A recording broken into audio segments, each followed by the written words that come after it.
비서실장님, 여전히 이제 대통령을 모시고 있을 건데 면회는 갔다 오셨나요? 네, 1월 31일 네, 날 잠시 오셨죠? 갔고 왔습니다. 이번 지금 정부 수립 이후에 지금까지 우리나라에서 발생한 쿠데타와 군사반란 내란이 한 7번 정도 됩니다.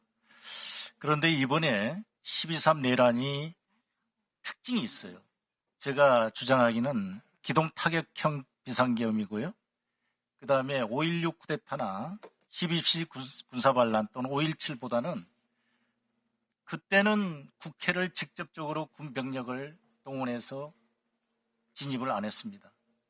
5.16이나 12.12나 5.17은 국회 외곽에서 병력으로서 통제를 했고 국회 자체를 해산을 하는 데 지나지 않았습니다. 이게 엄청난 큰 사건이라고 저는 생각합니다. 그리고 우리 실장님께서는 대한민국 검찰을 신뢰하시죠? 네. 네. 아까 우리 실장님께서 주장했던 이 윤석열 대통령이 계엄을 실시한 이유, 과도한 야당의 입법 독재, 예산 삭감, 탄핵 소추의 빈번한 탄핵 소추, 그 다음에 부정선거 의혹 등 이 문제에 대해서 대한민국 윤석열 정부의 검찰은 비상계엄 요건이 안 된다. 헌법상에 비상계엄의 요건이 안 된다. 그리고 특히 포고령 1호에 의해서 국회를 기능을 마비시키려고 했고 중앙선거관리위원회에 군병력을 투입했기 때문에 이거는 국헌문란이고 내란이다. 이렇게 결론을 내서 기소를 했습니다. 알고 계시죠? 먼저 검찰의 기소장에 나와 있는 공소장에 나와 있는 내용은 이제 그렇게 얘기하시겠죠. 네, 검찰의 검찰의 의견이다. 네. 이렇게 말씀하시겠죠. 그러나 이 정도 되면 최소한 윤석열 대통령이 대국민에 대한 사과를 해야 됩니다. 자, 우리 비서실장님께서도 정말 4선 이상의 중진 정치활동 하셨고 의원도 지내셨어요. 그리고 현재 대통령을 보필하는 비서실장으로서 계십니다. 책임이 크죠. 최소한 어떤 변명도 필요 없지 않습니까? 뭐 평화적 계엄이다. 국민을 계몽하기 위해서, 국민에게 알리기 위해서 어쩔 수 없이 이렇게 했다. 그렇지만 이러한 상황을 초래하게 된 데에 대해서는 부하들에게, 군사령관들에게 책임을 전가하고 이런 태도를 보이는 이 모습에 얼마나 많은 국민들이 실망하고 계시겠습니까?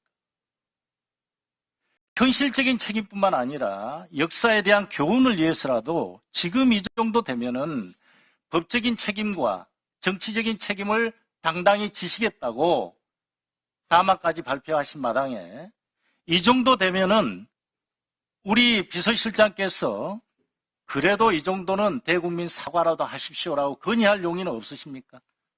대통령께서는 12.12 담화문을 통해서 국민 여러분들께 사과의 표명을 하신 바가 있습니다. 그런데 그렇게 말씀하시지만 지금 현재 탄핵 심판정에서의 윤석열 대통령의 모습은 전혀 그렇지가 않다 이겁니다.